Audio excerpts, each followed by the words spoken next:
Right, I've got two poems to read. The first one is from Gordon Thompson, After Isaac Watts. The only thing I know about Isaac Watts, he wrote It is the Voice of the Sluggard, which was parodied by Lewis Carroll. Anyway, After Isaac Watts. Time is the ruler of us mortals and all things, bearing all away. And the other one's from Joe Sanders, who wrote this very recently. Nocturnal Steps. I shake off the pall of London in lockdown and emerge from Orpington Station, ready to breathe deeply in the purer air. But tonight it's foggy, and there's a faint smoky smell in my nostrils. I start down the ill-lit footpath, trying to test the unevenness through my trainers. I listen for birdsong, but they turned in long ago. I once heard a nightingale, eerie and sweet in the silence. I begin my trek up the hill and down into our road, rich with trees, a salve in summer, but their roots crawl under the paving stones, so again I must feel for the pitfalls, covered by mushy leaves, a spongy delight. Not long ago I was scuffing their brittleness and kicking conkers out of my way. I still can't resist picking them up to feel the shininess in my pocket. The houses are lit with Christmas lights. Larger versions of the ones I bought at Dias and crammed into a jar to assuage my niece's night fears. There are shimmering Santas and blinking Bambis leaping out of the darkness to dazzle my eyes. But there is one with gentle colours, floating softly down with a hint of heaven. Poem from Joe Sanders. Excellent. Excellent. We were getting a little bit of ambient noise there, weren't we? Coming in from somewhere, from someone's mic. Not sure where, but we were. Yeah, I could hardly hear Peter at all. So can someone check to make sure they're muted? Yes, somebody wasn't muted then. Okay. Ruth, good evening. And Robin, good evening. And Happy New Year. We did say earlier on that Peter is happy to unrecord if you don't want to be on YouTube. So if you don't want to be on YouTube when you read your poem, please say so, and Peter will stop the recording for YouTube. Okay? Right. Now we have Irma. Everybody. Thank you. I would like to read. I would like to read a poem which I found in the Bible, and it's from Isaiah. And I've been struggling with it for possibly about 3 months now. You know, how do I present it? And then I'll read it as it is. Look how proud the women of Jerusalem are. They walk with their noses in the air. They're always flirting. They take dainty little steps, and the bracelets on their ankles jingle. But I will punish them. I will shave their heads and leave them bald. A day is coming when the Lord will take away from the women of Jerusalem everything they are proud of. The ornaments they wear on their ankles, on their heads, on their necks, on their wrists. He will take away their veils and their hats, the magic charms they wear on their arms and on their waist, the rings they wear on their fingers and in their noses, all their fine robes, gowns, cloaks and purses, their revealing garments, their linen handkerchiefs and the scarves, and long veils they wear on their heads. Instead of wearing perfumes, they will stink. Instead of fine belts, they will wear coarse ropes. Instead of having beautiful hair, they will be bald. Instead of fine clothes, they will be dressed in rags. Their beauty will be turned to shame. And I love those words because it just sort of like, I think I'm just celebrating, women and the beauty and the things they wear. I mean, these women appeal to me. So there. Can I read another one, Georgie? Yes, please, Irma. Thank you. I think tonight I'm sort of like entering into fantasy because this poem is one of mine and it's called July, a love journey of a summer soul. And the poem is written in several parts. And like I sort of say, it's a fantasy. July, summer of my soul. July is the dreaming for this night not to pass by the wave of a hand. July, my soul wish no good night, no desire to brush away dreams I will dream till July is the ashes. I am of fine cloth and corset boned, a butter smooth cornmeal turned, woman of class, mind schooled, hair neat, no lumps to displease or ruffle the pleats of perfection. July, make me rude, July, ruffle the pleats, too rude for tradition, too rude for a fit inside the respectable circle of gold. Sweet July, walk me in dark nights or nights of full moon. I am Calypso, the rhythms of the carnival, passion of gyrating colors, a slow rising, a slow falling, body dancing, silk tender, blood red teas in flames, burning black sugar lips for July. July comes hard in a thin postcard, ambivalence echo in the bird song. A dangerous sun is moving, a titillating feel come inside my laugh as I call your name. You answer in an unreachable stream, in a faraway mountain still beautiful. Even in clouds circling, I hear July, the saxophone sweetness, a silk embrace, a shimmering. You dance me naked, unrepentant. I hold you in nights glittering, the light fade by morning, but no matter. I hold you more dearly than love, closer cause it's July now. I reach inside ways to hold you. The freesia colors, smells you idle in. I hold your voice, your smiles, your face, the light of fireflies. And no footprints leave to stumble and bruise memories. I hold you more dearly than love, closer cause it's autumn now, and I feel the many ways to hold July. I love you more dearly than love. Dance in vanilla swirls a last time. I hold you more dearly than love. July, the taste of you haunts me at the closing of the door.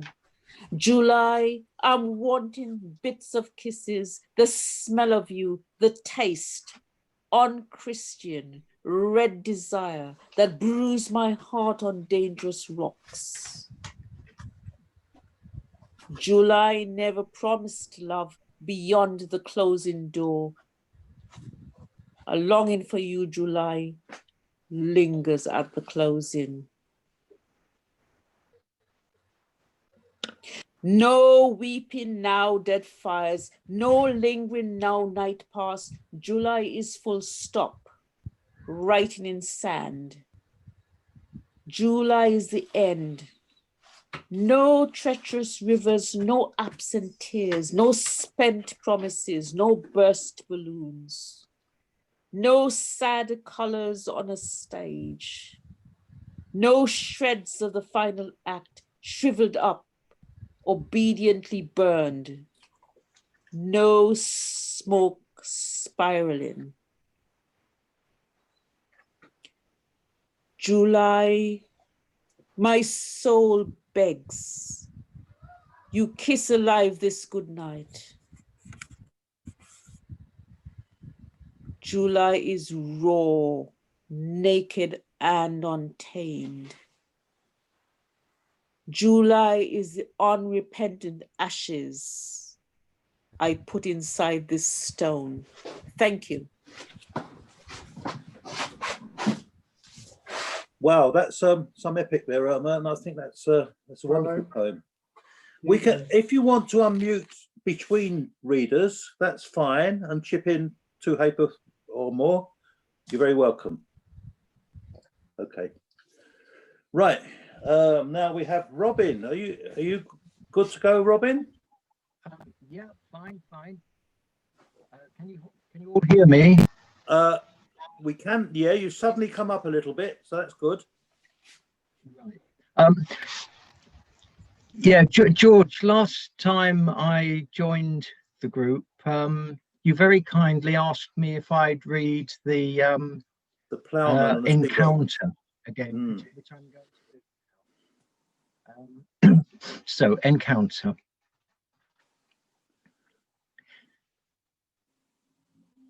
Exhaust barking, throttle set, front wheel hooked in the furrow, shining ploughshare set true, the coulter sliced the stubbled sod in readiness, and I, the sprung seat, sat swaddled against the February frost in jerseys, overcoat, and ragged mac, belted country fashion with the regulation twine.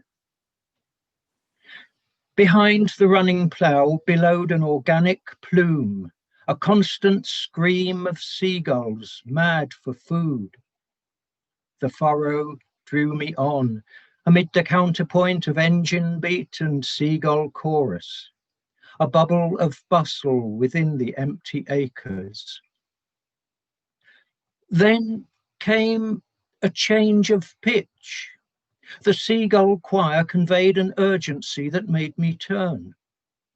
A single gull, no doubt too eager for the worm, lay trapped beneath a freshly tumbled clod. I reined the tractor in, threw back the throttle, dismounted stiffly, paced the few yards back to where the bird lay pinned. Beside its beak, a heap of regurgitated worms, some wriggling still. Strangely, the gull did not protest as I removed the clod, gathered in its wings, and lifted it. Caught in a stillness, I looked at it looked at me with bright-rimmed, questioning eye. An understanding passed, and with a heave, I tossed it to the sky. The white wings spread and beat, the bird, a single swirling snowflake, ascending to its birthplace in the heavens. The cloud of circling gulls absorbed it, and my seagull ceased to be. The mess of worms, sole testament that it was not a dream. Like a faithful dog, waited patiently, and turned again to the land. Terrific, terrific, Robin. Have you got another one for us? I can do another one. I've set myself a New Year's resolution, which is to read a Shakespeare sonnet every day, starting at sonnet number one today. Should keep me going for about 6 months, I think. So this is from fairest creatures we desire increase, that thereby beauty's rose might never die, but as the riper should by time decease, his tender air might bear his memory. But thou, contracted to thine own bright eyes, feedst thy light's flame with self-substantial fuel, making a famine where abundance lies. Thyself thy foe, to thy sweet self too cruel, thou that art now the world's fresh ornament, and only herald to the gaudy spring, within thine own bud buryest thy content, and, tender churl, makest waste in niggarding. Pity the world, or else this glutton be, to eat the world's dew by the grave and thee. Thank you, Robin. That's great. That's it for me. Funny enough, I did Sonnet 18 last time, but love to hear that from you in 18 weeks' time. I've dipped in and out over the years, but I've never sort of read them all the way through. So that's my target for this year. Yes, indeed. Well, bearing in mind we only meet twice a month, it will be your target for quite a few years, I think. Yeah, I might take one out of sequence for you. Okay. Well, thank you. Beautiful poems. That seagull one has kind of had a Seamus Heaney quality about it. You know, it's kind of very true and real and close to land. Someone, yeah, I did that many years ago on Croydon Radio, and somebody said exactly the same thing. So it's very gratifying. Thank you. Okay. Now, can we go over to the beautiful island of Dominica and say hello to Jane? Hello. I've got a Mexican theme this afternoon. For my 60th birthday, I thought I'd treat myself. I went off to Oaxaca, Mexico, for 12 weeks and went into got myself in a language school to learn Spanish, but don't test my Spanish. So the first one, so I've got a series, not very long, poems written in Oaxaca. 12 weeks in Oaxaca. 12 weeks can be a lifetime. 12 weeks can be no time at all. In the last 12 weeks, I have listened much, misunderstood and understood in equal measure, learned to speak a little, developed a great love of Oaxaca, chapulines, and walks on El-14. I have gained above all a deep affection for the Spanish tongue. And so I have come to the conclusion that 12 weeks are just not long enough, and I must return. Looking forward to seeing you all again when I do. That was my my goodbye poem on the last day. I think I read it in Spanish, I can't remember now. The next poem is called Sunrise from El-14. That was the fortification high up above Oaxaca, where soldiers defended Oaxaca from attack. I have fallen in love head over heels, not with a man, nor yet a woman, but with a monumental hillside. The road through El-14 winds high and steep. Its heart, a trampoline on which intrepid hikers bounce off the various desires. All around, extending as far as the eye can see, are mountain ranges, squatting, hip to hip, rotund silhouettes against an amber skyline. Behind them hides the sun, crouching, a playful magician, admiring his latest creation.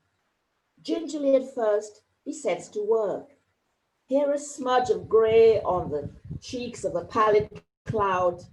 There a rosy streak on expanse of pastel blue. He traces a fine crimson line which unfolds into a tapestry through which he pokes a pinkish tongue to nestle between two cones. No, before creeping out resplendent from his hiding place, to nestle between two cones of dripping vermilion red. At the same time, his hot breath turns the nearest mountain peaks into shiny lumps of purest ebony. Far below, the city slumbers, a shimmering ocean of gold and green, but not for much longer, for the sun, all coin is gone, puffs out his cheeks and winking, fills the sky with blinding light. The walkers pause, distract themselves to worship at the shrine of L14, and I too stand still, ever smitten, each time more deeply than the last. This very short one before the dawn, because we used to go walking very early.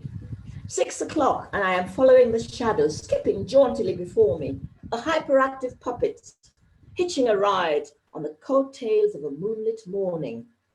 It disappears as I begin the upward trek through L14, while down below, under the multiluminous watchfulness of a sea of eyes, Oaxaca sleeps. This one's called Sounds from L14. A pale blue morning. Guadalupe's bells are charming.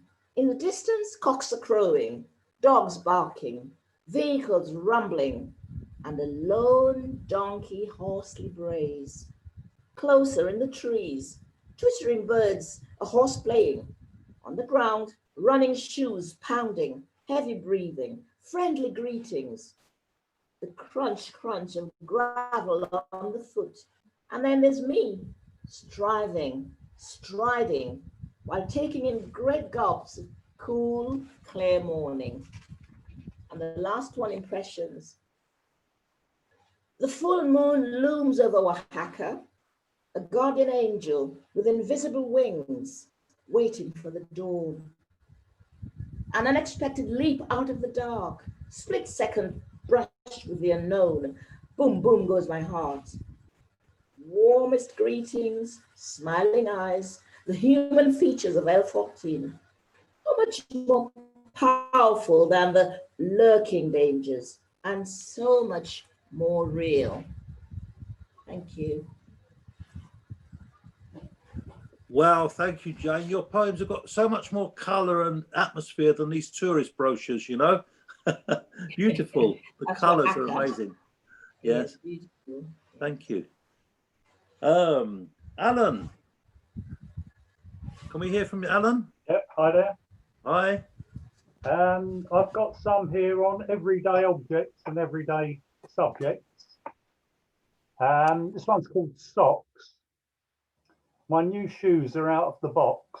Now all I need is a good pair of socks. I open my drawer and in it I stare. I have plenty in here and just one odd pair. There are different types of for different occasions, like sport and walking and fancy liaisons. They come in mixed colours and different hues and all have their place in a selection of shoes. There are some that need darning, that I know. As soon as it's on, the hole is on my big toe. How does it do that, whatever the foot? It's a complete mystery, like the tomb of King Tut. They're comfy, they're cosy, they're silken, they're snug. Some are so thick, it's like walking on rug. But it's difficult to know which pair to choose when you have just bought a new pair of shoes.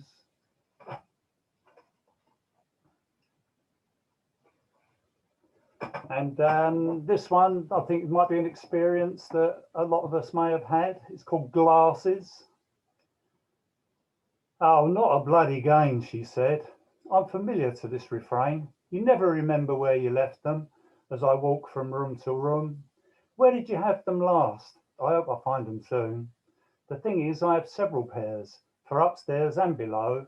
I never remember where I left them, so once again round the house I go. They're not in here, they're not in there, maybe they're upstairs. They're not by the computer, they're not by the bed. Oh, for crying out loud, they're on my head. And one more, if that's okay. Yes, please. Yeah. Okay, this one's slightly longer. It's called Bags. You can never have too many bags. That was what she said. They are squeezed into drawers or stuffed under the bed. There is another bag of bags in the cupboard under the stairs. She always has a little stash tucked away here and there. If I'm going shopping, I select my bag. Then I'm told, don't take that one.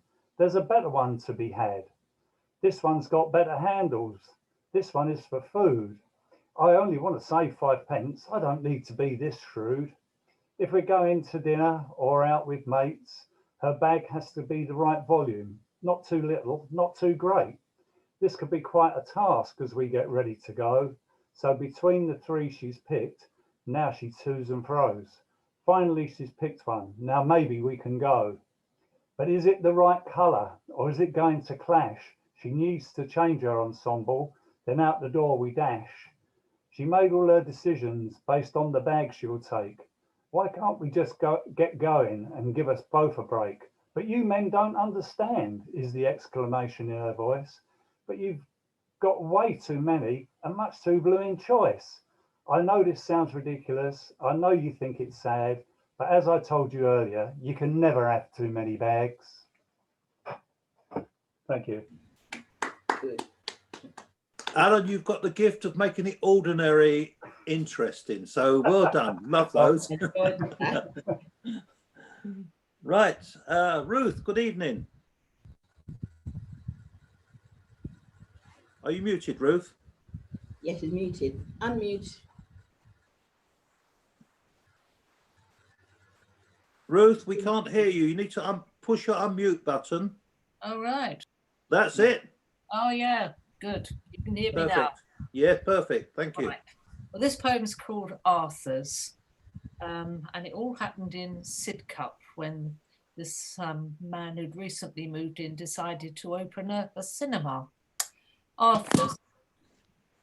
When Arthur retired from the theatre, he bought a large Victorian house and let out rooms.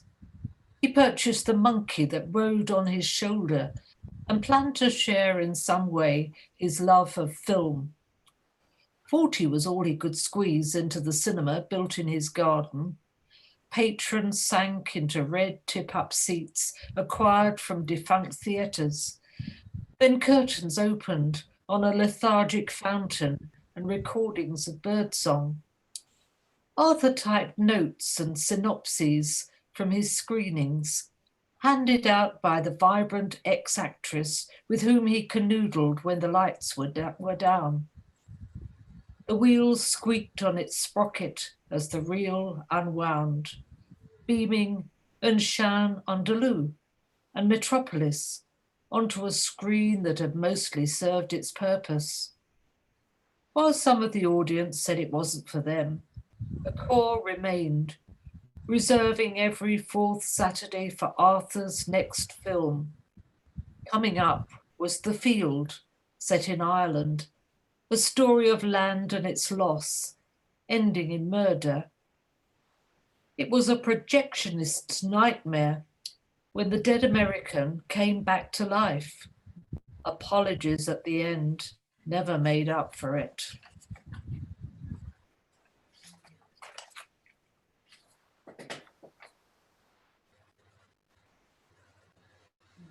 Have you another one, Ruth, please? We enjoyed that one. Okay, yeah. Today I make soup. There are never enough bowls for the tomatoes. They ripen all at once. Squeaked from their stems, each picking adds to the mounds of cardinal red. Still life in the kitchen until I have time to remove the calyx that tops each one like a jester's hat and slice through the viscous chambers stuffed with seeds. I've gathered parsley, thyme, dried bay from last summer, ready to fling into the bubbling stock from carrot and green kale, joined by the bonhomie of onions. Tomatoes bob in a frenzy, then settle into the simmer that seethes and surrounds. An hour goes by.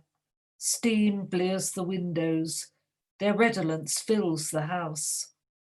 Slippery skins furl into slivers that have to be sieved.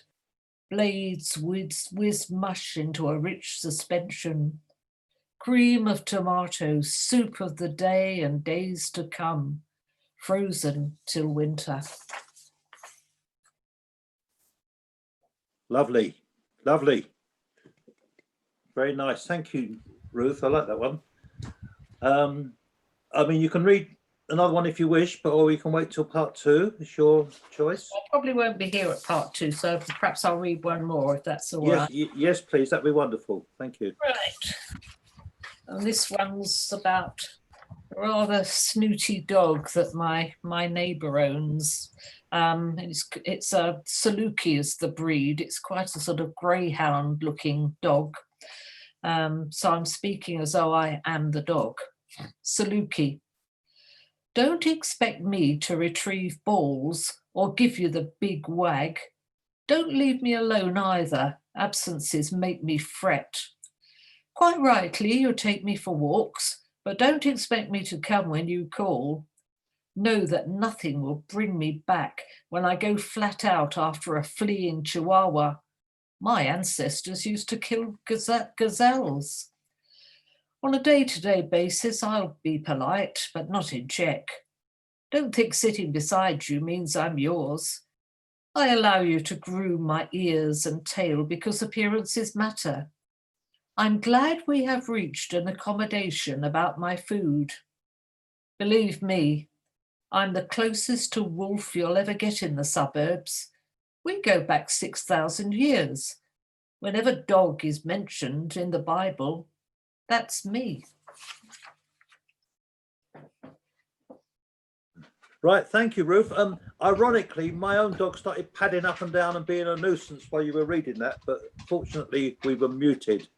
So Irma's off to attend to her. Okay. Anyway, Mr. Sefton, John. Okay. This is a love song by Townes Van Zandt. I'm not going to sing it, but I'll try and read the lyrics out. It's called I'll Be Here in the Morning.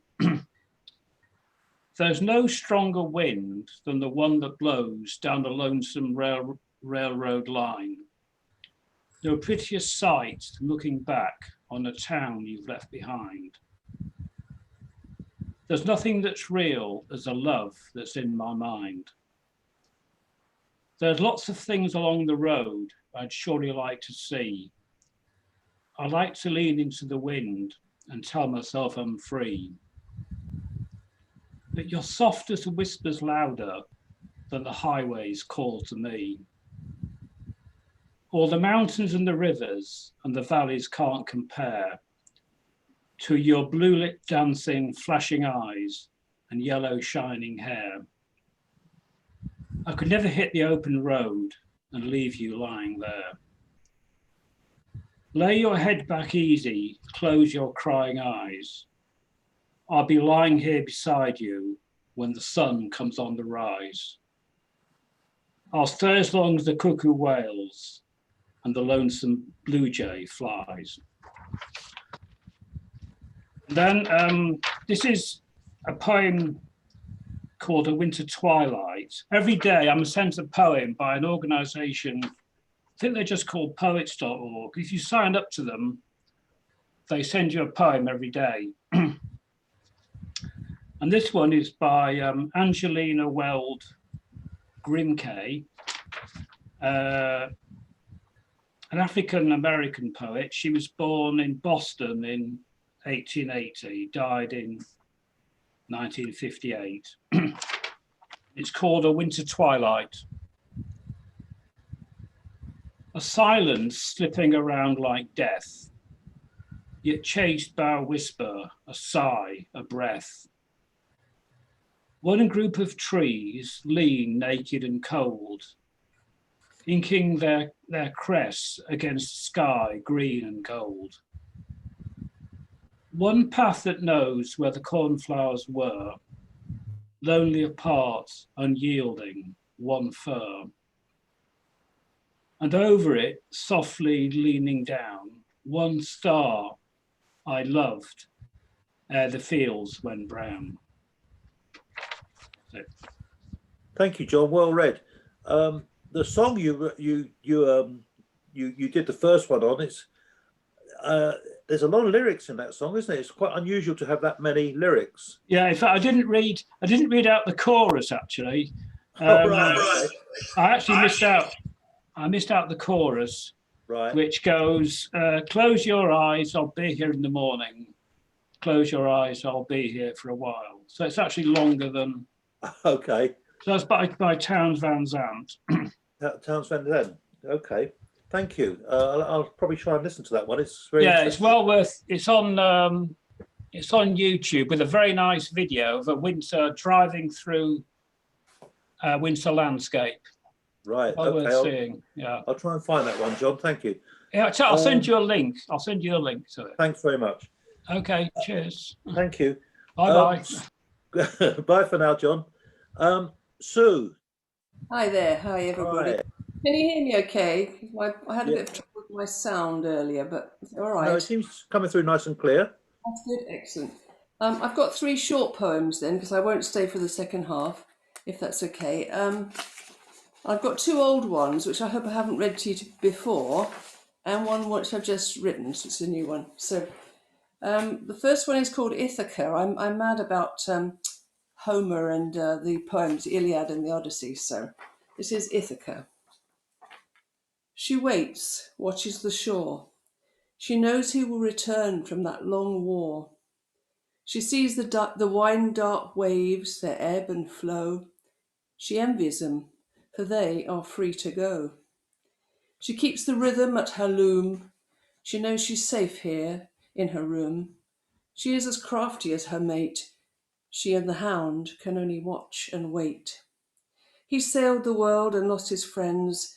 He's seen so many violent ends. He set a course for home and come ashore. He's scheming for a bloody final war. He comes to her in his disguise. She knows it's him. She's well used to his lies. She's heard them all before and more. She's not surprised he didn't come before. And the second one is a true story from my childhood. We were made to do ballroom dancing. I was about 10, I suppose, and my sister was 8. And this is what happened. And the academy was called Bill and Ann Legg. Legges, so very peculiar. The dancing legs. I was tall. I had to be the boy. I hated every rainy, yawning Saturday at Bill and Ann Legg's Dance Academy, dragging up the greasy lino stairs, that shiny wooden floor just aching to be slid across. We didn't dare. My little sister's sweaty hand dissolving into mine as round we went to some old waltzing tune, and Mrs. Legg, in sparkly frock and bouffant hair, intoned, "Back, side, together, back, side, together." Backsides together? We clutched each other, shaking, dared not meet each other's eyes, bit our lips and snorting, struggled not to split our sides. And this is one I've just written. It's called Interrupted. Just a short.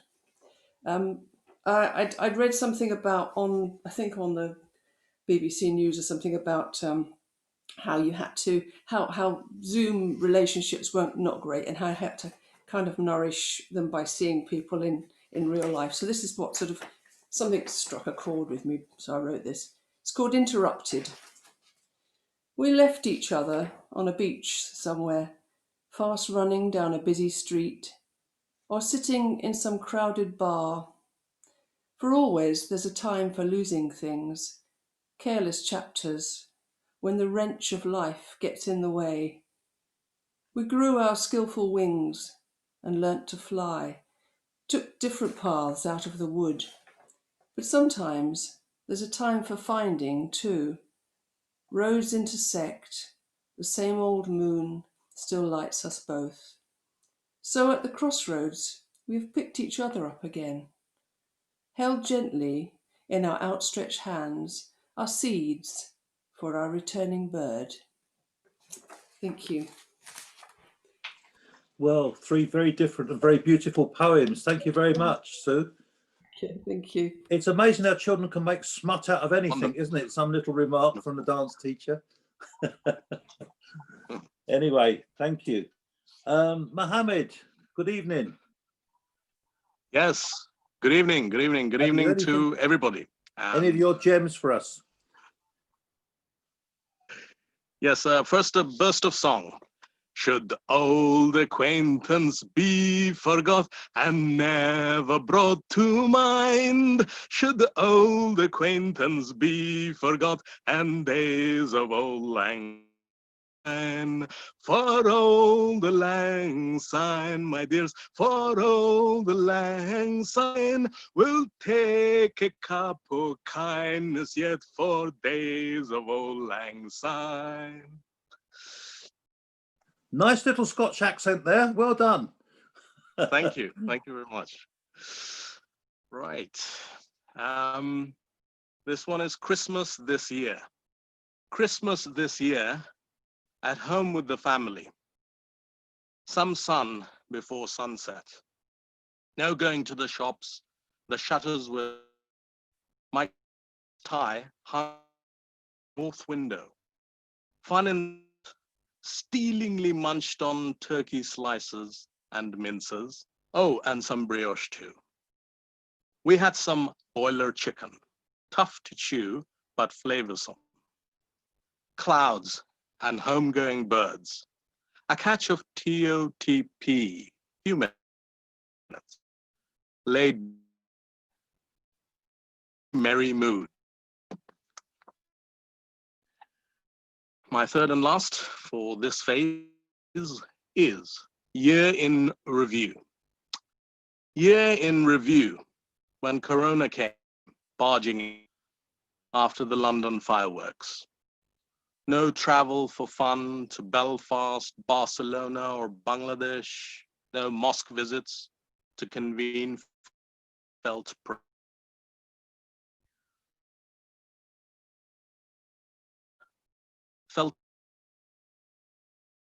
bad. The beer to wound. Maradona died on Connery too. We left the EU, year in review. Nothing much. Thank you, Mohammed. We had a few problems with your mic that time, but I'm not sure. It kept cutting out your microphone.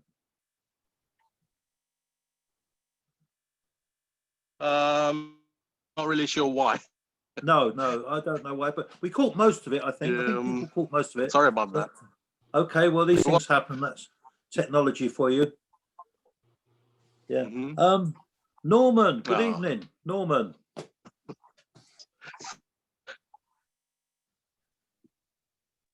Can you hear me, George? Yeah, you're coming through very well, thank you. Loud and clear.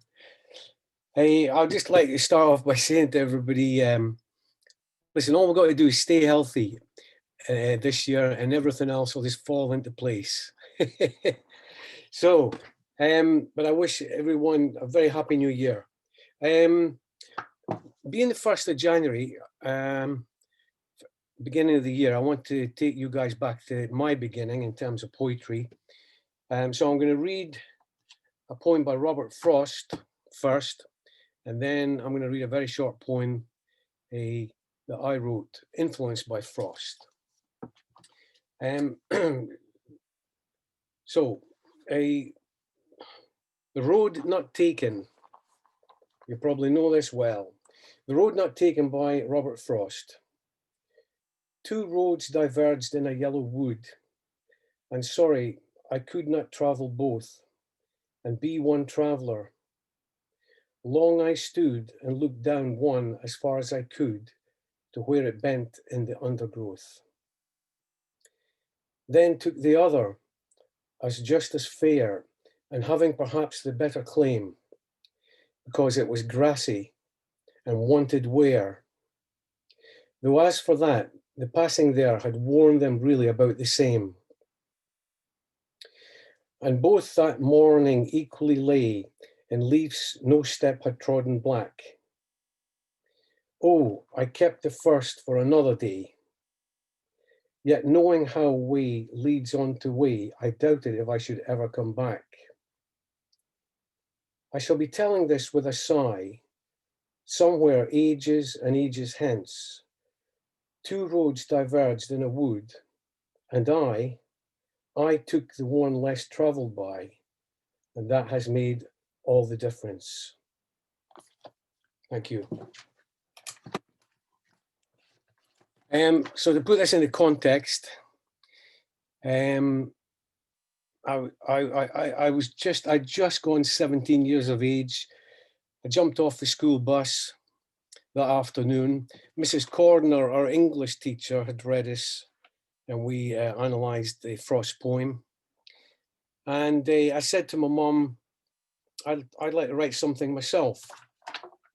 And she said, well, just get the words down and see what it's like. So I think she was expecting something connected to nature, which Frost was famous for. What I produced was a very short poem, very much based on human nature. Bear in mind, I've just gone 17, and this is the first poem I've ever written. It's called The Laundry Van. Take a woman, take a man, put them together in a laundry van. He is shy but virile too, and soon the light is shining through into his body, into his mind. His masculine senses at last unwind. Take a woman, take a man, put them together in a laundry van. She is timid, a virgin too, but soon the light is shining through into her body, into her mind, her maiden days she leaves behind. Take a woman, take a man. Now they've left that laundry van. They choose to walk down separate streets. Who knows what fortunes one day they'll greet, yet bonded they will remain forever, like stars in the sky of never, never. Thank you. Wow, wasn't just Mozart who was a child genius, was it, Norman? No. You're in advance of your years there. Why a laundry van? Yes, a laundry van, yes. Yeah, well, this is the thing, Peter. I mean, I can't answer that. I just, you hear, I know it's crass, but, people say, it's something just comes, doesn't it? Somebody says something, you see something. I didn't see a laundry van, but it was, if I was to answer your question as truthfully as I can, Peter, I had the line that came to my mind was take a woman, take a man. And I wanted to deliberately have something that was off-piste. It's all about human nature. And if you put a man and a woman in a laundry van, who knows what's going to happen? Well, they probably didn't want to wash their dirty linen in public. Sorry about that one. I rest my case. Now, Mr. Greatrix, how are you doing, John? Are you muted? Right. That's it. You're okay. Okay, could everybody please unmute themselves? This is an audience participation. You're all involved. You're all involved. Right, this is the opening scene from Joseph and His Amazing Crystal Palace, a verse play by John Greatrex, in which I was here and so was I, tell the story of the life and afterlife of Joseph Paxton, 1803 to at least 2021. The first scene is set in the graveyard at Chatsworth at the Paxton tomb. Now, there are three characters. I'm going to play them all, but you are you will find out who you are when I go into character. The first character is the narrator, I Was Here. He's got there's two narrators. There's I Was Here and there's his mate, So Was I. But in the first scene, it's only I Was Here. Right, let's kick off. Oh, there will come a moment when you all got to sing. You all got to sing a few lines from Handel's Hallelujah Chorus, because you're all going to be little angels singing that, as you'll see. Are you ready? This is Act 1, scene, no, this is Act 1, Scene 1, Take 1. I Was Here. Good evening. Thank you all for coming to this special meeting of the Crystal Palace Reenactment Society, or CREEPS for short. I Was Here, your guide for the past, present and future. And to start with, I'd like you all to be little angels and sing Hallelujah Chorus together. Everybody take a deep breath. Ready? After 3, and the dog can join in as well. 1, 2, 3. All together. Hallelujah. Hallelujah. Hallelujah. Hallelujah. Oh, for God's sake, can't I get a bit of peace and quiet even here? Well, that's Joseph, by the way. As he pops his head up above the tombstone. Sarah Paxton appears. Her head as well. It's just the angels, dear. You know they need to practice. Practice for what? They're perfect already. In fact, everything's too perfectly perfect, if you ask me. But nobody does, my dear, darling. And don't I know why? Just because you're dead, people think you've got no more to say. They might be right, my love. They might be right, love. When were they ever right about anything?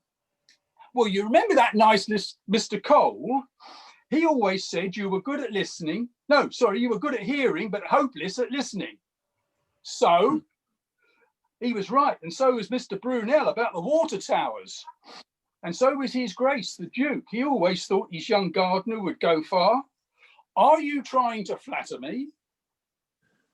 Yes, of course, my precious. Well, don't stop. Just think, my dear, if you hadn't weeded your way into my life, that bright sunny morning, we might never have found ourselves dying to be together for all eternity. Their heads go down, out of sight. I was here. Side by side, their faces blurred, the knight and lady lie in stone, tombed forever through the ages, back together, bone to bone. End of scene 1. Right, now the thing is, there are a number of scenes in this, and I'm not going to do any more, obviously. This is a taster, and what I'd like, if anybody of any of you here would like to together Zoom the whole play with the various parts, I can send you the scripts and you can read them through so you get an idea of what the whole play is about. And then we can do of course, we've got experts now who know how to Zoom, to record Zoom things and the like. And we as the Poets Anonymous could put on the first Zoomed production of Joseph and His Amazing Crystal Palace this year, because this year is, of course, the 170th anniversary of the Great Exhibition. It is also a number of other things that make it relevant.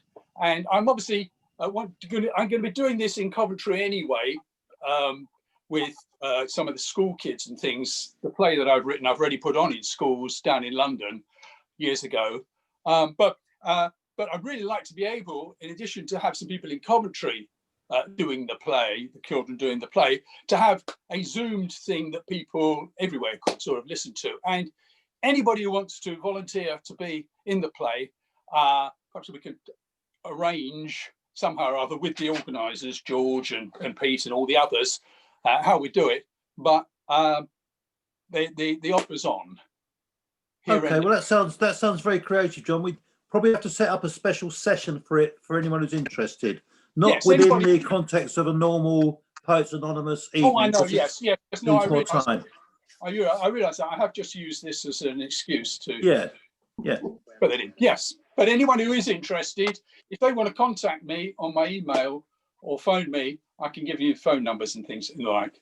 Perhaps Okay, well, the whatever's offer's best. there, folks. The offer's there. So very good. Thank you. Thanks, John. Might see you in part 2. Yeah, oh, yeah, I could do. Yeah, I could do the end. Yeah, never mind. I'll think of something. Could do the last as well. There. Yeah. Excellent. Okay, if we could all Cheers. go back on. Okay, if we Thank you. could go back on mute again. Anne, good evening. Good evening, George. Good evening. It's a small rant. I wrote it in 2013, but it's even more true since COVID came. Now that the pendulum of blame has swung away from those who aren't in work to those no longer working, having done their time, they are described as selfish baby boomers, sitting in comfort, watching others writhe. Not the penurious elderly, of course, but those who worked and saved and did without, who did not start their adult lives with things now indispensable to later folk, fridges and microwaves, washing machines, who paid their way and did not fall in debt. But here's the thing, we don't spend all we've saved, if we can help it, on our selfish whims, despite the losses the recession's brought. For they're our surety against the day when we are forced to pay for nursing care. We do not wish to be a burden on our families, the council or MPs, even if entitled to our years of toil. We were brought up to want to pay our way. We want to give, not take from what we saved. And more than that, we do support the young with monetary gifts to help them out with study, housing, holidays, and yes, fun. And furthermore, we know how much it costs for childcare while the parents are at work. Grandparents take on the care of kids for nothing while their mothers are at work, and evenings and weekends to give a break to weary wage earners in need of rest. Again, we old folk often go to work as volunteers, not needing to be paid, not even for travel with our freedom pass, help the economy by doing so, paper the cracks made by the budget cuts. Do not write our generation off, assuming we do not help to keep afloat services long cut, the culture we support, far from the idle good for noughts you see. And we know too our ills will not be solved by blaming this or that societal group, but truly working for the good of all, bringing together what we have to give, bridging the gaps between have-nots and haves, and valuing all that we have and are. Get off my back, objectionable man who called my generation greedy and mean. I heard you on the radio yesterday, and since that time I fear I've wasted mine by writing this riposte you'll never see. And now, of course, they want to let us all die because that will be the cheapest thing to do with COVID. Excellent. Why should we all be locked down just to keep the elderly alive? Do you have any more for us, Anne, or you? I'll read you another one. It's Yes, called please. That'd be nice. Ingredients of Poetry.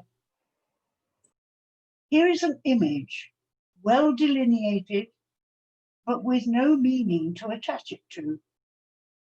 Here is a statement, factual, prosaic, needing an image to illuminate it. Without meaning, images float about like children's balloons escaped in the sky. Without images, meaning weighs on the belly, unpalatable, lumpen, lacking lightness and flavor. Meaning and image complement each other, standing back to back, they make poems together. That's it. Thank you, Anne. that first one you read, you know, it's so timely. You know, I don't know if you saw that politician in Parliament the other day who was going on about children's school meals. And he said we shouldn't nationalise children's school meals. Well, why not? Children are our greatest national asset, you know. Anyway, I'm glad you still have that anger inside of you. I think we all should keep that. Passion, not anger. Sorry, passion, yes. Steve, can we hear from Steve then? Yeah, George, can you hear me okay? Perfectly. Perfectly, great. What I want to do, and hello everybody, is I've been working on this series of poems, is basically adapting Marlowe's translations of Ovid's Amores. Those who know me know that I've been kind of doing this for a number of years. So I just want to read one adaptation from Ovid's Amores 1.2. There are about 45 poems, so this is the second in the series. Now, it's quite a long poem, but what I thought I'd do is start by just reading the first verse of Marlowe's translation to give you a flavour of what it is like, and then I'll read you my version. And what I'm going to do is just pull the poems up on the screen. So if it looks like I'm reciting from memory, it's not. I'm just reading on the screen. So your faces will disappear, but hopefully my voice won't. Marlowe's translation of Ovid's Amores 1.2. What makes my bed seem hard seeing it is soft? Or why slips down the coverlet so oft? Although the nights be long, I sleep not though. My sides are sore with tumbling to and fro.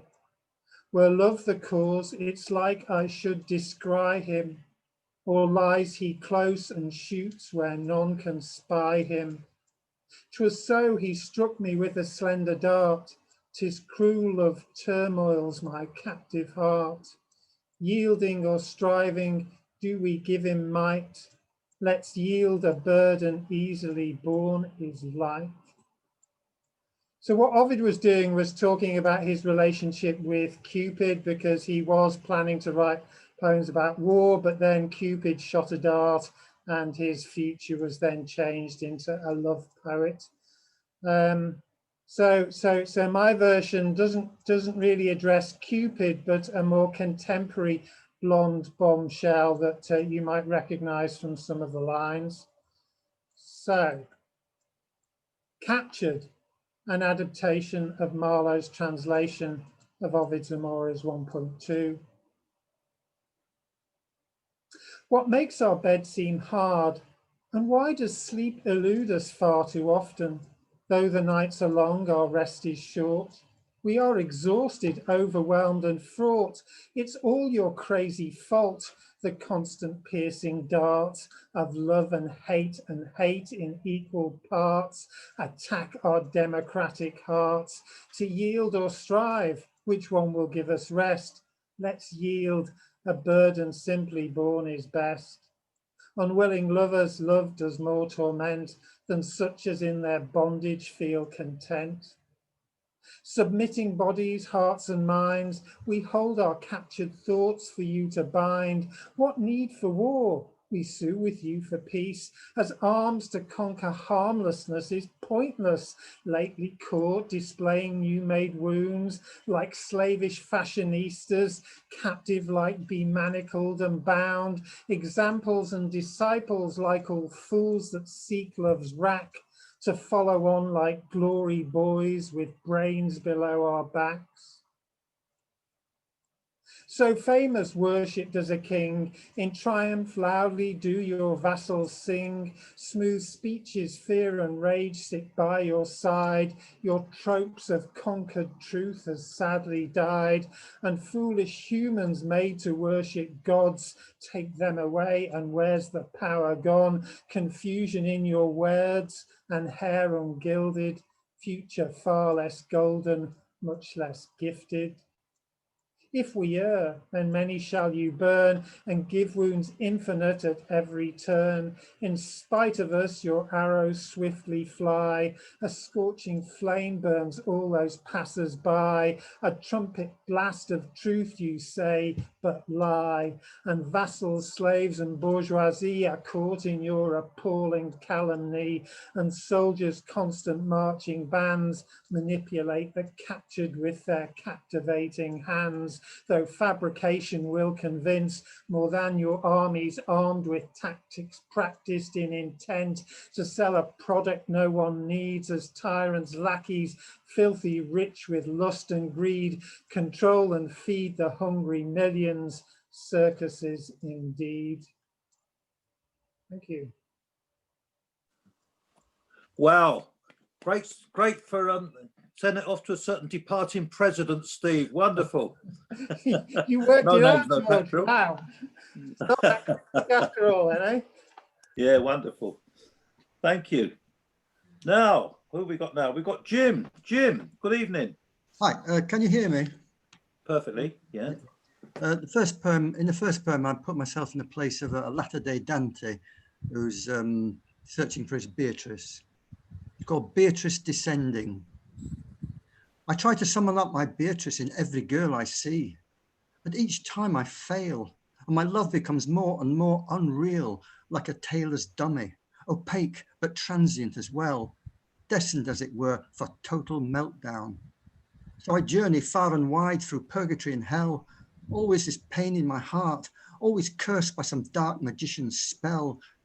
Then, oh miracle of heaven, I see her once again, an exact replica, her without a shadow of a doubt, Beatrice, my angel of purity, her face fixed on me, her long-suffering and tormented Dante. Look, she's offering her love to me and me alone, this goddess I'd once thought forever lost, her eyes shining forth from a genuine photograph in a London phone box. The second poem is basically, my father was a sergeant major, and in this poem, I suppose it's a way of winding him up, or winding, yeah, whatever. Anyhow, it's, I always put myself in the place of a raw recruit. Pep talk, impulse control. Our leader faces us, legs apart, a colossus look-alike. So, boys, he bellows, are we all in this together? An eager voice cries out, you bet your much-licked boots we are. The leader frowns.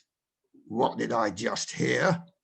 There is a sudden shuffle of bodies. I find myself standing somewhat bemused within my own space, offering a foolish and servile grin.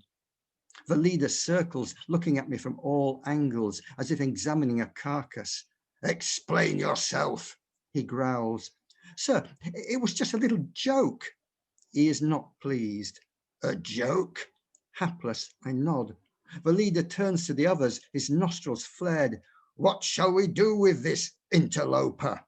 A babble of voices arises. Punish him, sir. Make an example of him. The ultimate, demands another. Indeed, cries the leader. The ultimate it shall be. He points to the outer edge of a circle. Bring forth the ceremonial broom handle. There is a hush as someone enters, holding the implement aloft, thrusting heavenwards, at which point I wake up, drenched in sweat.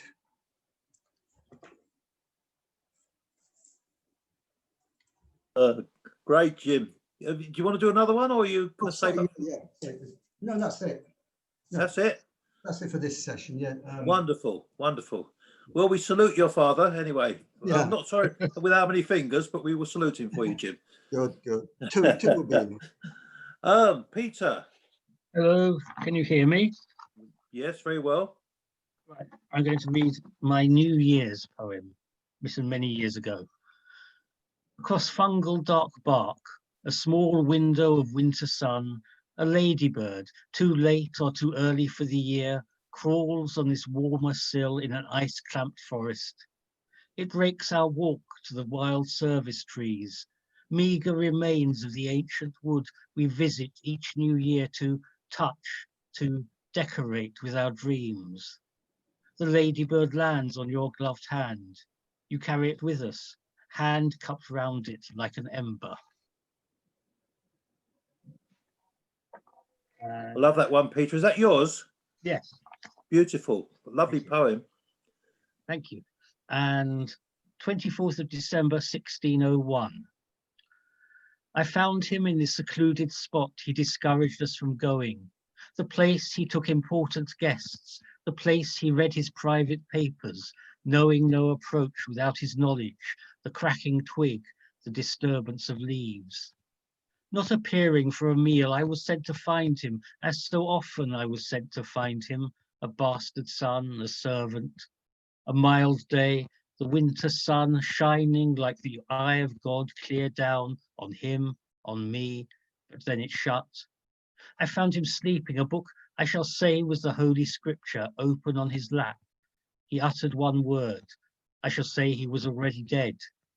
On the eve of the festival of the birth of our Saviour, my master died a peaceful, silent, sainted death. As I stand beside his grave, I shall pray for his soul, knowing I will not be sent to find him till doomsday. Can you help me? Who are you actually referring to? No one in particular. No one. It is a fiction, but it's the fact that on the 24th of December 1601 there was a total eclipse. Oh right. And that's gave me the idea of the sun suddenly going dark, or the world going dark. Okay, thanks. Two very good poems, Peter. There, you're certainly in a creative spell again, aren't you? My No, these are really old. Are they? These Oh, are well, they years sound, old. sound fresh to me. Yeah. Excellent. Right. I guess it's my turn now, folks. I think this year suggested this title of this poem. See if you know what's going on anyway. It's called A World Upside Down. Any way you look at it, it's a topsy-turvy world, which leads to the conclusion some things seem to matter more than others. Forests are burnt down, seas are polluted, skies are poisoned, animals are hunted for pleasure, homes are flooded, the planet is overheating, the ice caps are melting. Despite all of this, we continue to fight each other for faith, or maybe race or profit, causing many to die. Different gods are worshipped, who really knows why? It's a topsy-turvy world, any way you look at it. Any way you look at it, it's a topsy-turvy world. Who really knows why different gods are worshipped, causing many to die for faith, or maybe race or profit? We continue to fight each other. Despite all of this, the ice caps are melting, the planet is overheating, homes are flooded, animals are hunted for pleasure, skies are poisoned, seas are polluted, forests are burnt down. Some things seem to matter more than others, which leads to the conclusion it's a topsy-turvy world any way you look at it. Okay, that will do, I think, for part one. Well done, George. Thank you. Lovely. Thanks. Yeah. Well done. So we can all chat among ourselves for, we're running a little bit late, but no worry. There's only a few of us, so I'm sure part two will fit in nicely. And Sue's having to go, aren't you, Sue? Yeah. Shame. Thank you very much.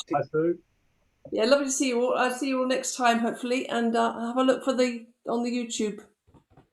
Yes, so it should be mid-January, Peter. We haven't set a date yet, have we, Peter, for mid-January? Well, I suppose it'd be 2 weeks' time, so the 15th. Yeah, 15th, okay. That's easily solved then. 15th. See you on the 15th, Sue, hopefully. Yeah. Bye. Bye. So the order will be Irma, Robin, Jane, Alan, Mohammed. I think Norman's gone, isn't he? Oh no, Norman's gone. John, Greatrex, Anne, Steve, Jim, Peter, and myself. Okay. So Irma has the stage, folks. Thank you. Thank you. I would like to read two of my Wandle Park poems. The first one is called River Wandle in Passionate Rains. The rains return you newborn, fresh flowing, no pollutants vomiting from your mouth, no messy birthing smells. Nourishing night and day, full out creases, flood the subterranean world. You come out fast flowing. You a shiny gurgling, a wide slithering through grass. You a long sachet in the rains, an almost silent dancing blue, a blue deep with no warning, embracing banks, carving pretty angles into your purified edges by everlasting rains falling on Wandle Park in Croydon. Your passion is fine notebooks. Painters catch you with a rainbow. You throw excitement like a wedding bouquet. I hear your music, hear your joy as poo sticks dance in your fast flowing. Kiki, Jack, Tom, Max, and Bruno look on. Ears sensing this is not the time to be boastful, to test competition, to chase in this speed. Okay. This is not the time. Millie in her red raincoat steps daintily away. There's no chasing frisbees for Sam today. Samson's voice is lost in perplexing sounds of mighty waters talking, hurrying in the rains. Goddess of inspiration, music, song, the dance, a respectable poet friend dons linen jacket, and with matching hat and cane walks through the poetry of your wildflower banks. You were lazier then, a gossamer flirting last summer in the yellow afternoons. And the other one, this also is one of my Wandle Park poems, and this is called The River. 7 months on, and each day since rising through those gates, I watch the struggle from a vomiting Croydon, dumping on you, in you, and old woman, you from an undisturbed, shut away culvert grave, lying long in the stinking shame of secrets you carried into your incarceration or retirement. The expectation is no different to move the waste once more in your flow to somewhere else to rid Croydon of pollution unseen. The red diesel is a mystery for the red tape of officials. The poison flowing secretly is a town emptying its veins, choking you as a blame. Still you dance like the queen of Calypso, in a sensual winding through the park, attracting people by tramloads from Central Park, New Addington, to the tennis greens of Wimbledon. Sometimes the careless visitor shows little love or thought for you. Used nappies, black plastic bags, beer cans, vodka bottles, the empties thrown in or left to roll drunkenly through your wildflowers. Idle thinking on the wind, mixed with chicken bones, Leave leftover food in wrappers. Laughing boys in the nighttime, pushing shopping trolleys and life belts for a deer. Still your voice is a tingling laughing, where Jack jumps in with his reflection, where imagination stoops to listen to an old woman wearing a long frock of shimmering blue dragonflies. Still your voice is laughing when morning wakes up and Canadian geese flying to gaze at beauty, at passion, where tiddlers will soon come. Thank you.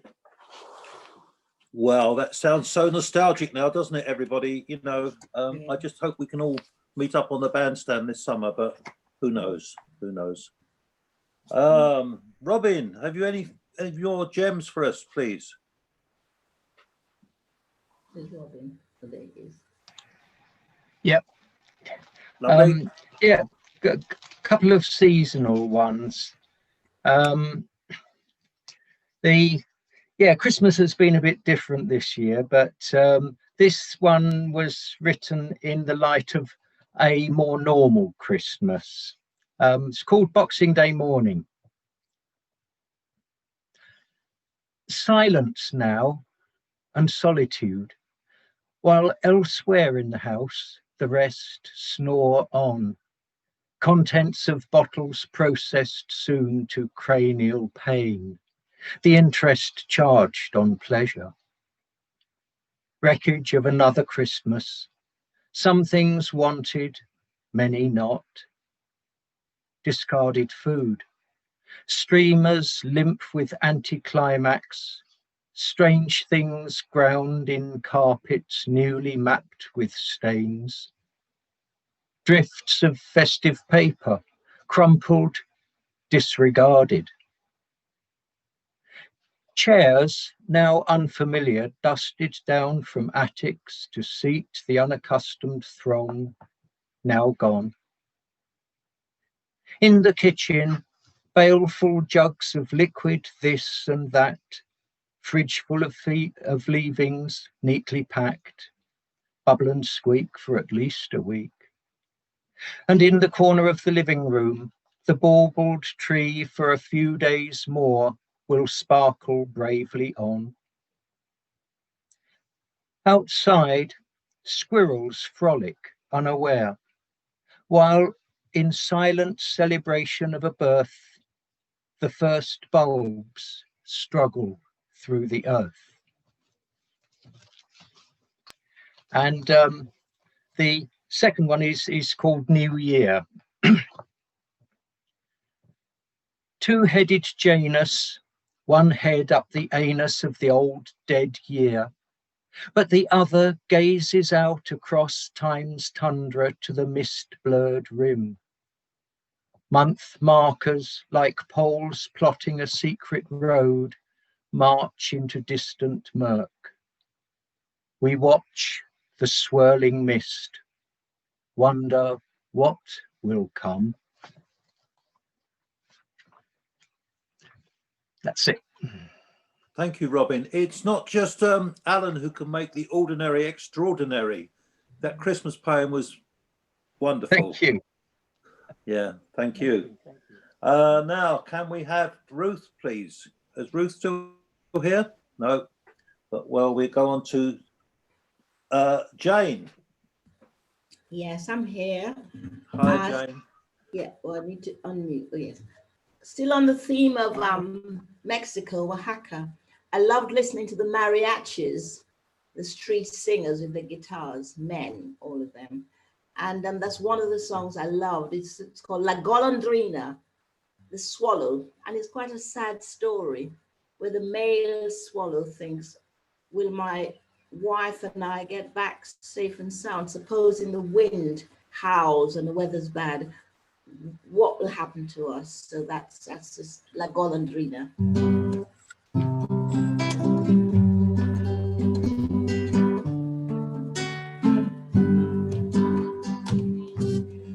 donde irá veloz y fatigada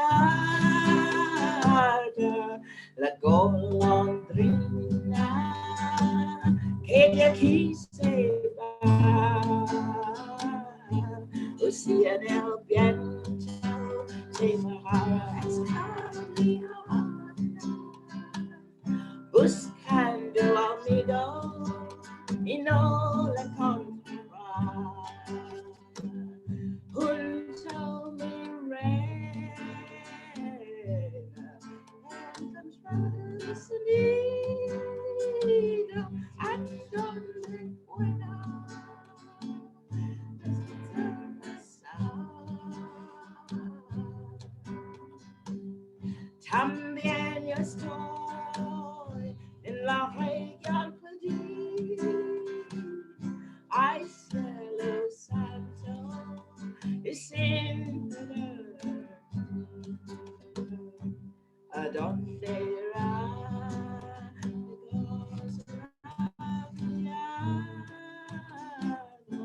la golondrina que de aquí se va? Si en el viento se va extraviado, buscando amigo y no lo encontrará. Junto a mi reina encontrarás un nido and donde pueda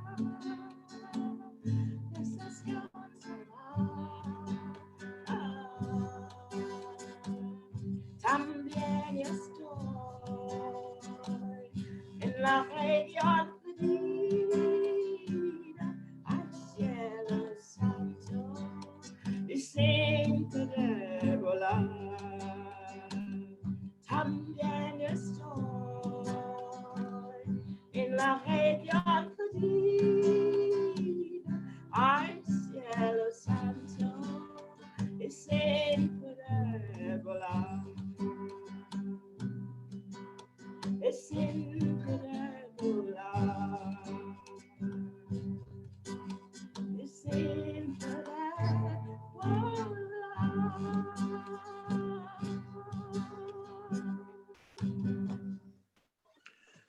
Well, Jane, thank you for bringing tropical sweetness to cold, damp Croydon. Thank you.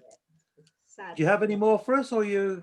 I was going to do just that one. Thank you. Okay. I want to hog the space, so thank you for listening. It was beautiful. Thank you very much. Very heartwarming and sweet. Thank you. Now let's go down the list. Alan?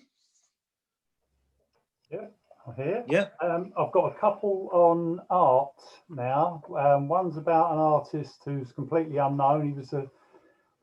I was on a break up in Norfolk, and we just stumbled across a shop, and this is the story. It's just called The Artist. His paintings hung in the gallery window with a sign saying, "There's more out the back." Across the village car park hung a sign with his name, opening hours and phone number. We knocked and entered, stepping from the glare of the midday sunlight. Sitting in a dull illuminated room out of the glare of the sun, he embarked on another painting of the sea and sky, a paintbrush in his hand, his latest canvas on his knee. He sits in his brown jacket and hat like a latter-day Cézanne, surrounded by his paintings in a room 10 feet by 8. His colours taken straight from the tube. It's on the canvas where they're mixed. He doesn't like the natural light. The colours are in his head. He never paints plein air, but in his studio. Canvases and finished artworks are stacked on floor and shelves as he sits tucked away in a corner surrounded by his art. It's like he's in a little nest. He works on lots of paintings at the same time. His only companion, a transistor radio, so no distractions. He adds his final highlights and makes his little tweaks. Another masterpiece now finished after several months. Another inspiration's now forming in his head. He is literally surrounded and absorbed in his art. He then picks up another canvas. It has stood unfinished for months. With the paint in his brush, he adds more atmospheric streaks. The colours of his images, the image of the colour of his imagings, the image of his experience inspired by everything he sees, every brushstroke perfectly placed. Outside, the colours are vibrant, inside, the sun never shines. But this doesn't matter to the artist. He paints the colours in his mind. He said it's not what you see outside, but what comes from within. You don't have to see it. It's better if you be it, and all that emotion that it brings. Thank you. Who's to say there's not another Vincent van Gogh out there somewhere, Alan? Yeah, copycat. Yeah. Yeah. Yeah. You have another one for us? I do. This is after a trip to a Pablo Picasso exhibition up at Tate Britain, and this is called Pablo Picasso's Pictures. It was an eye-popping pictorial presentation of Pablo Picasso's popular post-impressionist paintings, displayed perpendicular and parallel on painted plaster walls depicting portraits, landscapes and people performing. People perused Pablo's poignant portraits and picturesque places, all produced to perfection, his paint passionately placed by his pre-planning. Previous predictions of the prominent painter's popularity were exceeded. Punters were particularly pleased by the profusion of prominent paintings, particularly those perceiving spatial planes from Pablo's popular Cubist period, along with pencil portraits on paper. Pablo Picasso's popularity still progresses posthumously. Thank you, Alan. A perfectly proper poem. Thank you. Thank you. Yes, excellent, clever. So we're going down the list now. We're coming to Mohammed. Ah, yes, yes. I knew beforehand. Somehow I knew. Aha. All right. Aha. All right. So another little burst of song to be the second phase. So that was Christmas. And what had you done? Another year over, and a new one just begun. And so that was Christmas. I hope you had fun. The near and the dear ones, the old and the young. And so after Christmas, have a happy new year. Let's hope it's a good one without any fear.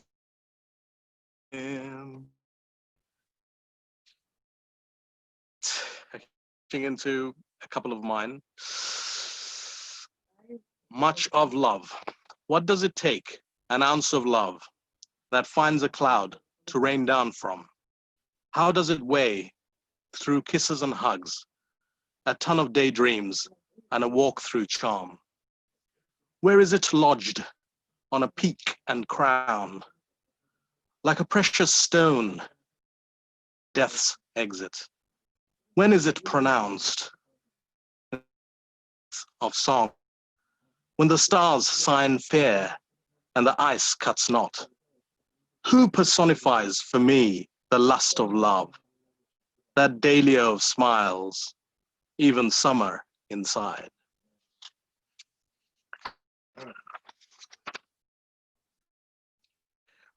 Right, and the last one, an imaginary conversation chap he's John Bull. He's a writer. He's John Bull. He's telling me how to go about it. So, John Bull said that he and his clan had always dined on roast carrots, preferring steak and kidney pie, shepherd's steak and mashed potatoes to nourish themselves before putting pen to paper, the mind to work. He said to me that that's how they'd made their debut in the creative world. I replied I'd done the same, made a debut, and even won awards, but always had just rice and curry.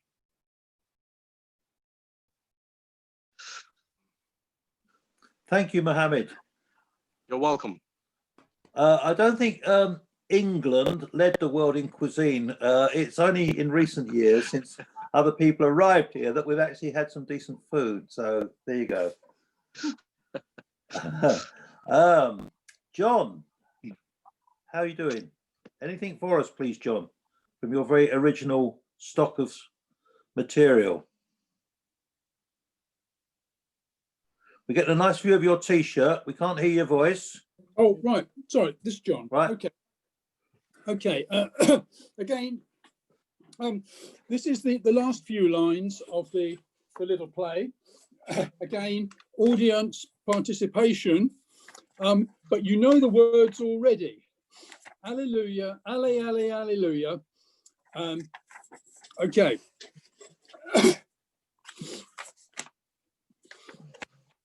The Crystal Palace has been rebuilt at Sydenham and stands there for 82 years or so. Okay. For over 80 years it stood, his pleasure dome of glass and wood and iron, until it died in flame in 1936, November. Those who saw can still remember how it blazed, came crashing down. Crystal Palace Park. And what of Sydenham at Stonehenge? Old Father Time wrought his revenge. The terraces and gardens grew neglected. Bramble and weed soon cracked the weathered stone. And broken statues lie like the victims of Pompeii. Dante in his silence stands alone. Dreams he hears a murmur in the jungle. Infernal reawakenings at Penge. Prehistoric monsters in their newly painted hides are crying out and calling for revenge. Will you no come back again? Asks Christopher. Says Alice. I see it like a phoenix rise, at least a corner of me palace. Where Lewisham and Lambeth walk with Croydon, Southwark stands by Bromley on parade. We who saw the palace burning, we have bathed in crystal water and have touched the crystal fountain. We have drunk of crystal aid. Joseph, where Ephra's sacred waters run in sewers down to London town, the Thames and the cold North Sea. Dante's a deluded dreamer, but then of course he's just a poet. Can't I go and help them, Sarah? I'm the expert, they all know it. Would they listen to you, Joseph? Let them do what they must do. Look who's coming here to see us, bringing flowers to honour you. You still, and the children lay flowers at the Paxton Crystal Palace corner on the top of the hill in Crystal Palace Park. You still live in their affection. May they keep this recollection at your corner year by year. In the garden of their minds, keep your crystal vision clear. I was here, and so was I, lead the audience and cast in a communal singing of the following two verses, choruses of the song Joseph Paxton's Style and Spirit to the tune of John Brown's Body. Joseph Paxton's style is seen in Crystal Palace Park. In the stonework of the terraces, Sir Joe has left his mark. His style survives the flood of time like Mr. Noah's Ark. His style goes sailing on. Alle, alle, alleluia. Alle, alle, alleluia. Alle, alleluia. His style goes sailing on. Joseph Paxton's spirit lives in Crystal Palace Park. It's shining in the daytime and it's blazing in the dark. And in the hearts of each of us, it's kindling a spark. His soul is glowing on. Alle, alle, alleluia. Alle, alle, alleluia. Yes. Something's going, glow, his soul is glowing on. I was here, holds up a placard. The end. So was I, turns the placard round. Or is it? End of Act 1. Thank you very Thank you, much. You've John. been a wonderful audience. And no, you've been more than that. You were part of CREEPS, the Crystal Palace Reenactment Society, and the whole play is basically doing a dress rehearsal. So when things go wrong in it, it's meant to in the dress rehearsal. Right. Thank you, John. I don't know if we should mention Crystal Palace in front of Steve after Liverpool beat us 7-0. But Yeah, but the never good mind news that one. was the following week we only lost 5-0. That was an improvement. That's true. Right. Anne, can we hear Yes. from you, please? Okay. This one's called Beyond Your Understanding. Think deep as well as lateral. Think wide as well as far, without sides or boundaries. Lose control over what you think you see. Accept your puny insignificance. Let it engulf you. Swallow your perception. Look beyond what you think you see. Grow to see more, to meet its challenges. Breaking the chains which bind you with a roar, bring down the pillars holding then and now. Dare to stand at last on the shore of the sea of unknowing. Come to know. I'm not at all sure what that means to me. I wrote it some time ago and I've forgotten what I was trying to say. However, there's one called Truth. Below feeling, below reason, in the icy depths of the dark lake where no man survives, lies truth. Colder than feeling, sharper than reason, without compassion, without casuistry, it is itself. Blue in the dark, it shines. We know it, but cannot reach it. I do. And the last one is called hope. The old nut becomes dry, no longer swollen, bursting with life and compassion. The old nut cracks for lack of love, care, and attention. Then it falls open, revealing this shriveled kernel, mouldy, neglected, no longer full and ripened with giving and praise. Plant this shriveled kernel in fertile soil, giving thanks for what it was before, and it will thrust a seedling up towards where it came from, and there will be new nuts on a new tree of worship, each with its healthy soul safely within. Thank you, Anne. Beautiful. And that first one, which you said you don't know can't remember what it meant now, reminded me of that Camberwell poet, Robert Browning, because he was asked about the poem that he'd written, and he said, when I wrote it, Oh, yes. God and I knew what it meant. Now knows. God only knows. Yes. Well, that was my feeling about that one, but I thought I'd read it to see if it made more sense, and it doesn't. Thank you. Right, thank you, Anne. Anyway, lovely poems. Thank you, as usual. Where are we, Anne? Steve. Hi, Steve. Hey, yeah. I thought, especially since Anne said how much she loved Ovid, that I'd actually read the Ovid poem that I based my adaptation on in full in the second half. So here goes. Just find it. Just one request, Steve. Yeah. Don't put a C in front of Ovid. The joke's already been made. Yes, very good. Okay.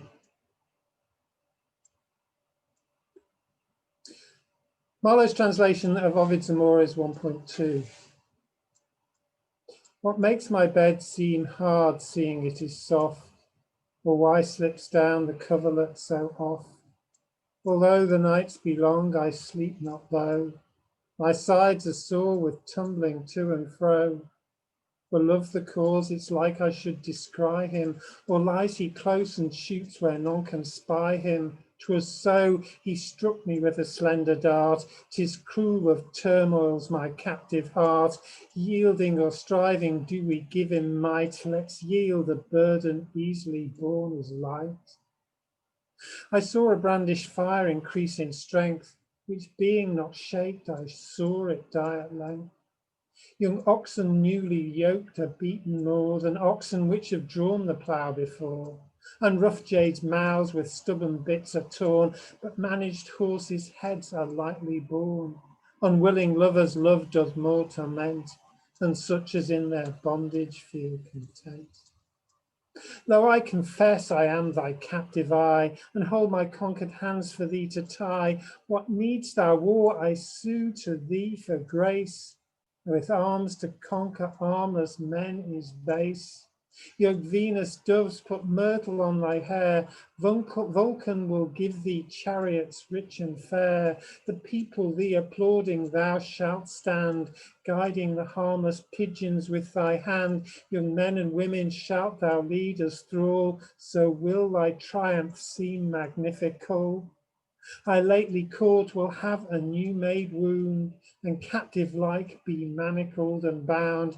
Good meaning shame and such as seek love's wrack shall follow thee, their hands tied at their back. Thee all shall fear and worship as a king. O triumphing shall thy people sing. Smooth speeches, fear and rage shall be thee ride, which troops have always been on Cupid's side. Thou with these soldiers conquered gods and men, take these away, where is thine honour then? Thy mother shall from heaven applaud this show, and on thy faces heaps of roses strow.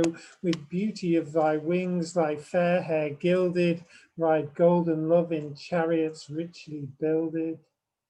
Unless I err, full many shalt thou burn, and give wounds infinite at every turn. In spite of thee, forth will thine arrows fly. A scorching flame burns all the standers by. So having conquered Indy was Bacchus' hue, the pompous birds and him to tigers drew. Then seeing I grace thy show in following thee, forbear to hurt thyself in spoiling me. Behold thy kinsman Caesar's prosperous bands, who guards the conquered with his conquering hands. Thank you. Thank you, Steve. I think you did credit to Rome's greatest poem. Thank you, poet, rather. Thank you. Virgil might disagree. Well, I like Ovid actually, but there you go.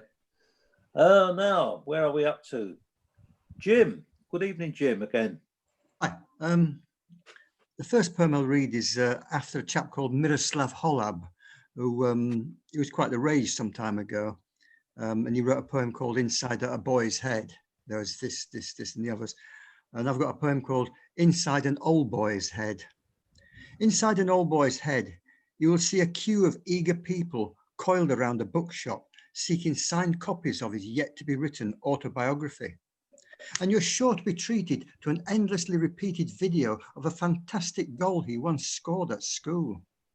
And when he's feeling restless, you will see some tablets of Viagra and a suction pump, which he's never, ever dared to use. You will also see erotic visions of each woman he has ever known in the biblical sense, including professionals. In addition, you will witness various other recollections of an even more personal nature than this, should you ever have a good fortune or otherwise to find yourself inside an old boy's head. Wow. Wow. The next one's called, I think I might have read this before actually, so it's about poets. There's this music called Entry of the Gladiators, da, da, da, da, da, da, da, da. And it's usually when the clowns come on, sort of, you know, blowing whatever and red-nosed and squirting water all over the place. Entry of the Gladiators. An annoyance of poets, a clairvoyance of poets, an occasional leaping and joyous of poets. A manic of poets, a panic of poets, a sometimes floundering Titanic of poets. An erratic of poets, a fanatic of poets, a dreaming, scheming, ecstatic of poets, stables of poets, fables of poets, incredible, towering babels of poets. An ascetic of poets, a frenetic of poets, a let's sing the body electric of poets. An obsessive of poets, a regressive of poets, a sometimes truly impressive of poets. A herd of poets, an absurd of poets. Do you really need that word of poets? A sublime of poets, a shrine of poets, and I'll buy yours if you buy mine of poets. A frantic of poets, a romantic of poets, a dark and raging Atlantic of poets. Hand-wringings of poets, Cassandras of poets, burning libraries of Alexandria of poets, a furnace of poets, a yearning of poets, and that fearful, tearful last curtain of poets. Brilliant, Jim, brilliant. You not only have a love of poetry, you have a love of poets. That's a wonderful, wonderful tribute. Thank you. Have you got another one for us, or are you going to retire now? That's it. Okay. Well, thank you very much. I really like that last one in particular. My pleasure. Brilliant. Peter. So I was going to read a poem by U.A. Fanthorpe called Hang Gliders in January. Like all miracles, it has a rational explanation, and like all miracles, insists on being miraculous. We toiled in the old car up from the lackluster valley, taking the dogs because someone had to, at the heel of a winter Sunday afternoon, into a sky of shapes flying, pot-bellied, shipless sails, dragonflies towering, still with motion, daytime enormous bats, titanic tropical fish, and men, when we looked, men strapped to wings, men wearing wings, men flying. Over a landscape too emphatic to be understood, humdrum fields with hedges and grass, the mythical river, beyond it the forest, the foreign high country, the exact sun navigating downwards to end the revels, and you and me, the dogs even enjoying a scamper, avoiding scuffles. It was all quite simple, really. We saw the aground flyers, their casques and belts and defenseless legs. We saw the earth wings being folded like towels. We saw the sheepskin-coated wives and mothers loyally watching. We saw a known, explored landscape by sunset light. We saw for ourselves how it was done from takeoff to landing, but nothing cancelled the cipher of the soaring, crucified men which we couldn't unravel, which gave us also somehow the freedom of air, not in vast caravels, triumphs of engineering, but as men always wanted, simply, like a bird at home in the sky. That's amazing. I don't know if anyone knows about this lady. She stepped out of quite a comfortable existence in midlife around her 50s. And then she came out with these amazing poems. But it's a beautiful poem, Peter. Thank you. Yeah. Marvelous, actually. Have you any more for us, or is that... No, that's it. Okay. Oh well, it looks like I'm winding up, folks. It's getting on a bit, so I'll just read the one. This is a tribute to my mother's father, and he was William, known as Curly Wilson, William Wilson, 1886 to 1971. He was given a gold watch for, he was a miner in the Rhondda Valley, and he got a gold watch for helping in a mine rescue. And when he went back to London, he pawned it for 17 6, and the pawnbroker wouldn't let him have his watch back. He'd lost it for good, and it distressed him for the rest of his life that he never had his inscribed watch. But anyway, here's the poem. The day that a mine caves in is not easily forgotten in the cosy ambience of coal-warmed cottages, where they preserve memories of the coal-grimed faces they lost, those who will see no sunrise after hearing the massive drumbeat in the distant darkness, the sound of breaking pit props, the sight of black dust rising from the lift shaft, knowing flesh and bone will not resist the blast of gas, nor falling stone, even as the years pass and the highway carries oil tankers Over the site of their toil, the ambient sound of sobbing lingers. Okay, there we go. That's it. We can all unmute now. Yeah. George, Sorry? do you know where in South Wales that was? Yes, he was. It was in. Well, I think it was in the Rhondda. I think it was Llanelli. I only asked because my father's side of the family come from Pontypridd, you know, just right. from Mountain Ash, and my grandfather started off working in the mines. Yeah. For a little while, and then got out of it by opening up a shop in Ponty of builders merchants there. Yeah. Yeah. I'll be interested. This would have been after 1918 because he fought in the First World War. Yeah. And then he worked in the mines in Wales because there weren't many jobs around. Sure. With all the soldiers returning, and then eventually he went back to London where he became a drunkard. Really. Sure. But you know, he had a hard life. Yeah. Sure. Anyway, we've had a lovely evening, everybody. Yep. Thank you. Thank you, George. Thank you, Irma. Yeah. Thank you, everyone. Thank you, George. All right. Thank you. Bye-bye. Yeah. 2 weeks' time. Yeah, see you in a fortnight. Everyone. Yes. Yeah, the 15th. Bye. Yeah. Bye. Bye from Boris. Bye from Boris. Oh yes, bye bye. We've got the deal. We're out of the Your EU. appearance. We've got the deal.